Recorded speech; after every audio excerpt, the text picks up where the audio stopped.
Hi everyone, this is Alexis Percival. Welcome back to The Vinquisition. And this is part one of our series on natural wine. As I said in the introduction, I'm opening Pandora's wine bottle here because there is so much to talk about natural wine.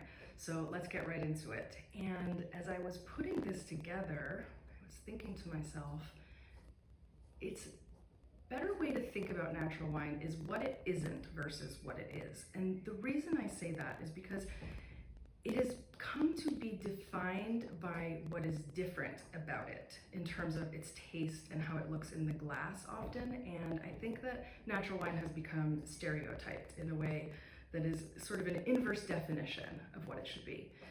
Natural wine is not funky, it is not faulty, it's not cloudy. Can it be all of these things? Absolutely. But is every natural wine like that? No, absolutely not. And that's what I mean about a reverse definition. We shouldn't be defining or thinking about natural wines in terms of those phrases or descriptors. So I understand that this is totally mind-bending. I get this question constantly, is how will I know if a wine is natural? And I do sympathize. It is really, really difficult to shop for natural wines, and the reason is that there's no legal definition for it. I think this many years into the talk surrounding natural wines being on the market, we hear it bandied around. Some people have a sense of what it is, but it still only accounts for less than 1% of global wine production. So we're still talking about a really small part of the wine that we see globally. Now, I understand that our human monkey brains want things to be very black and white. We want to say, I picked up this bottle, I know that it's a natural wine and I know what that means. And I'm sorry, that's just not going to be what it is. The best thing we can do right now is just educate ourselves on some of the things so you can better shop for yourself and make better decisions about the wines that you're drinking. I think of natural wine no better portrays the idea of the more you know you don't know, because the deeper you dive into it, the more you're going to realize that it's endless. So we can start with organic. Now, we know what organics are, whether it's grapes or some other product. Organics are that there's no pesticides, fungicides, and things like that are used on the product, meaning whether it's grapes or it's milk, whatever it is, there's no herbicides, pesticides, or fungicides. Now, with wine, if we're talking about the US market, or even like the EU market, for example, you can have organic grapes. You'll see often on labels it'll say made with organic grapes, but that doesn't necessarily mean that the wine is organic, because with winemaking you have what happens in the vineyard and then you have what happens in the winery.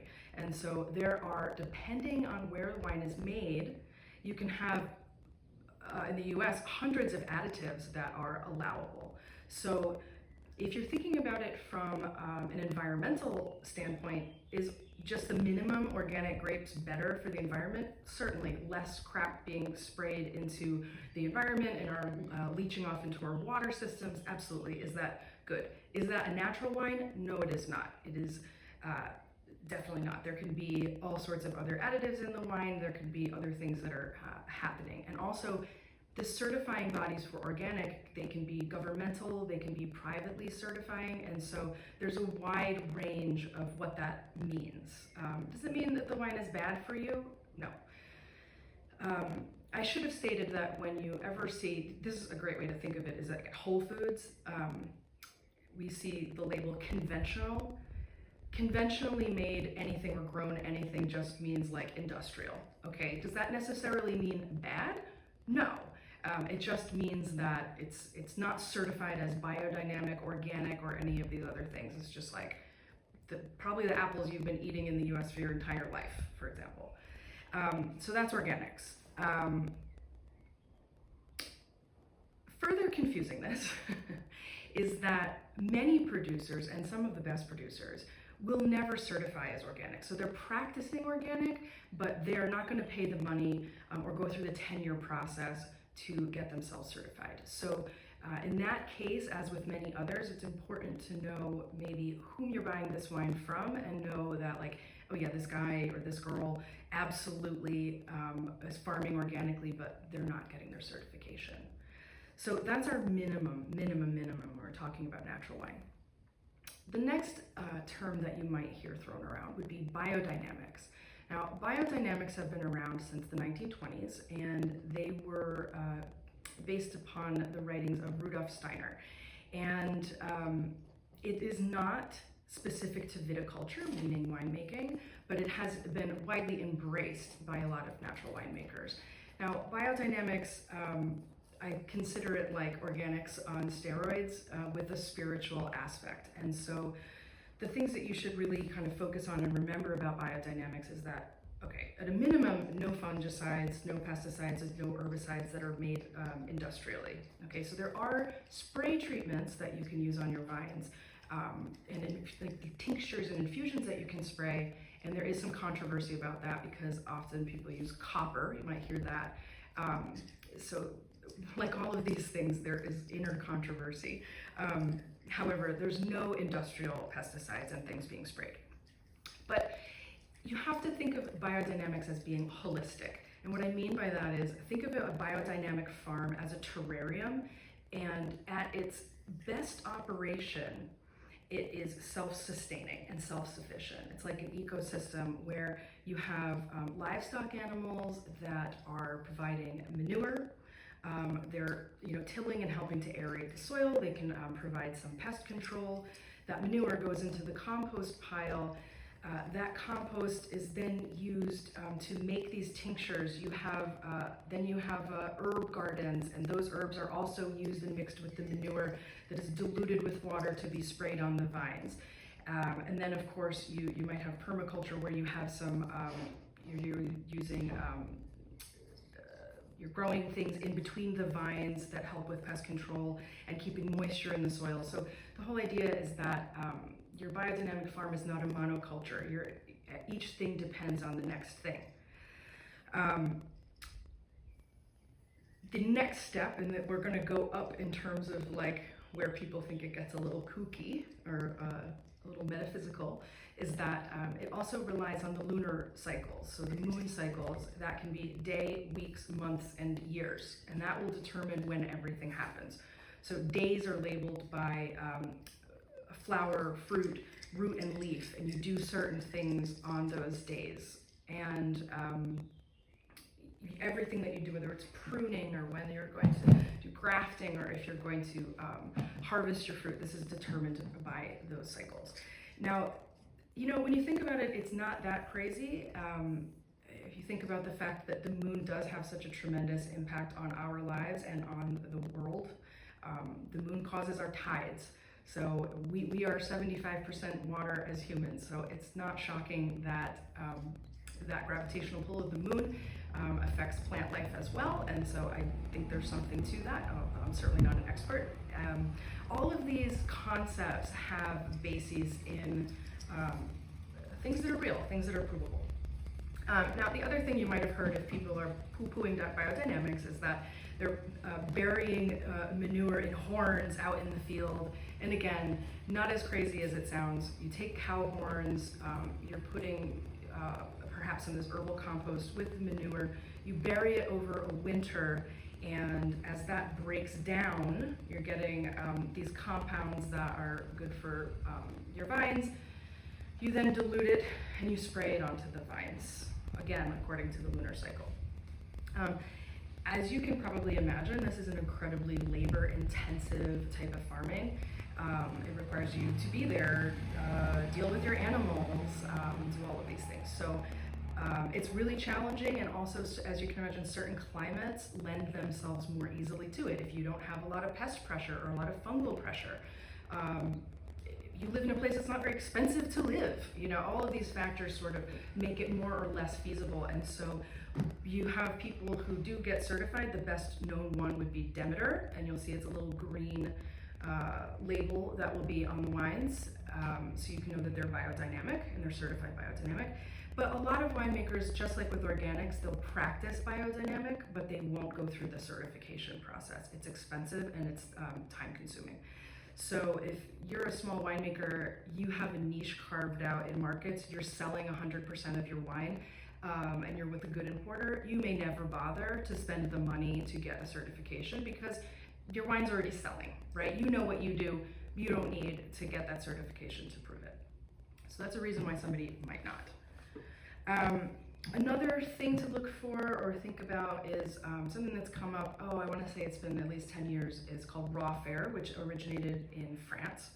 Raw Fair has wine fairs across the world now, but they have a website that has all the wines that are sort of participants. That doesn't mean that they're at the wine fairs necessarily, but winemakers will submit the wines, and if they meet the criteria for raw, they'll be listed with the winemaker on their website. I think it's a really great resource if you're not sure about a wine and you're like, I think this is a natural wine. Now, raw, of course, has its own rules, but it will tell you exactly how the wine is made, how much sulfur, if any, is added to it, and things like that. So I think it's a really great resource. Their rules, their minimum rules are, of course, organic or biodynamic, period, full stop. Hand harvest must be, meaning no mechanical grape harvest. This allows for better quality of fruit harvest. No added yeast. So in the winemaking process, we call it inoculating. That is taking a yeast, usually one that is commercially cultivated, and adding it to your grape crush to cause fermentation.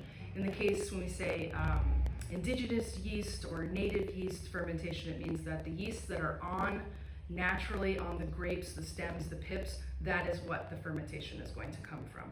And there's a strong belief that that yeast is part of the terroir, I believe that it is, and lends the flavor of that place. We're not blocking malolactic fermentation. I'll talk about that in another video, but malolactic fermentation is not a fermentation, it's an enzymatic process where malic acid is converted to lactic acid. Sometimes this happens on its own, sometimes it doesn't. What they're saying is we're not adding any sulfur or we're not filtering that's going to stop that process. If it happens, it happens. No additives other than minimal sulfur. Sulfur dioxide less than 50 grams per liter. No sterile filtration, meaning a filtration process that is so fine that it kills everything that's in the wine. No heavy machinery manipulation, and potentially no fining or filtering. However, that is a bit of a gray area as well. You can do light filtering. There are some winemakers that add some things to fine the wine, meaning they bind with the larger particulates and cause them to fall out of the wine. That will be another video as well. So, in conclusion, the term natural wine, some people think that natural is actually the strictest of all because it encompasses all of these things. But in my experience, it's more of an ethical dilemma of the winemaker themselves. What do they choose to do? Will they define themselves as a natural winemaker? And you as a consumer have to decide which of these things is super important to you.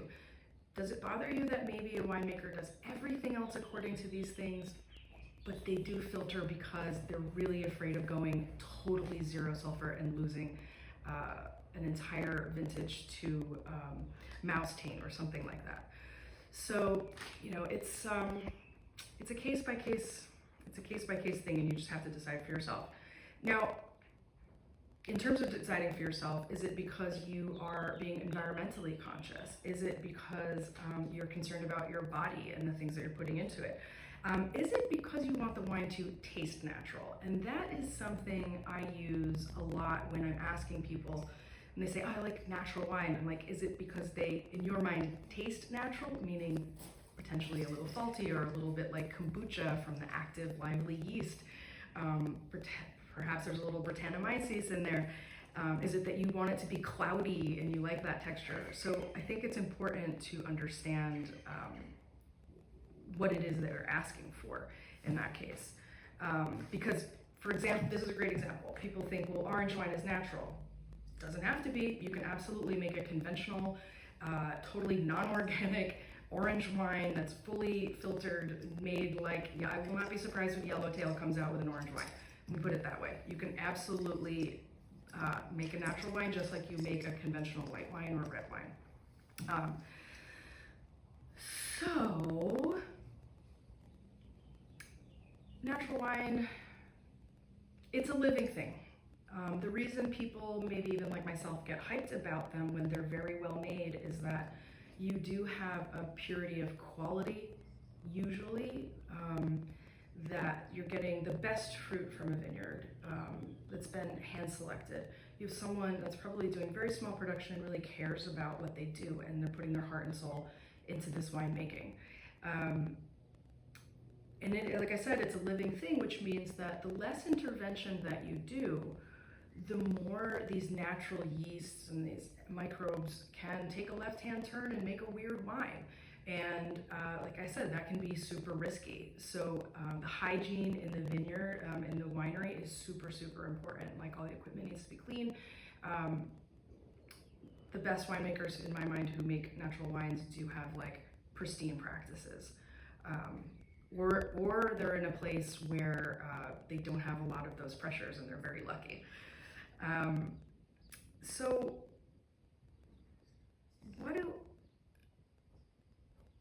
my favorite thing, because people will ask me, you know, what do you like about natural wine, or what do you think? There's nothing better to me, because, and I will say this as a caveat, when I first started drinking natural wines, a lot more of them were really flawed and really funky, and that was kind of exciting because they just weren't like anything they'd ever had before, right? They had that kombucha, zippy funk, super yeasty. The problem with that, as we discovered over the last few years, is that those flaws can mimic terroir. And so what would often happen is you taste the wine and be like, yeah, it's a natural wine, and then you'd be like, oh, it's a natural wine, and they could be from like the US and France and Chile, and you couldn't tell the difference because those flaws, like the volatile acidity or the mouth stain, was just overtaking the wine. And so as your palate becomes more refined, good wine is good wine if it's naturally made or thoughtfully made. My favorite thing is when I have a wine, I say, like, thought that's so delicious, and then someone says, oh yeah, and also like they're making this like natural wine, or the biodynamic or the whatever, and I'm like, that's so cool. That's so cool to make a wine.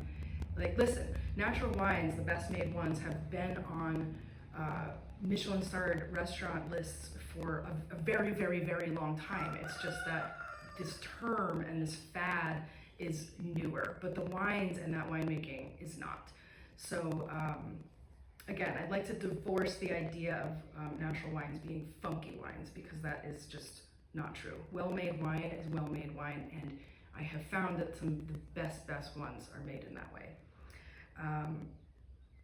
I'm waxing poetic, and this is going on a long time, which was not my intention, but there's so much more to talk about, so I'll be making more in this series. I'm going to get more into sulfur. I'm going to get into some of those flaws that can appear and why they happen, all sorts of things. So stay tuned. I'm going to stop talking now, and I'll see you next time on the Vinquisition.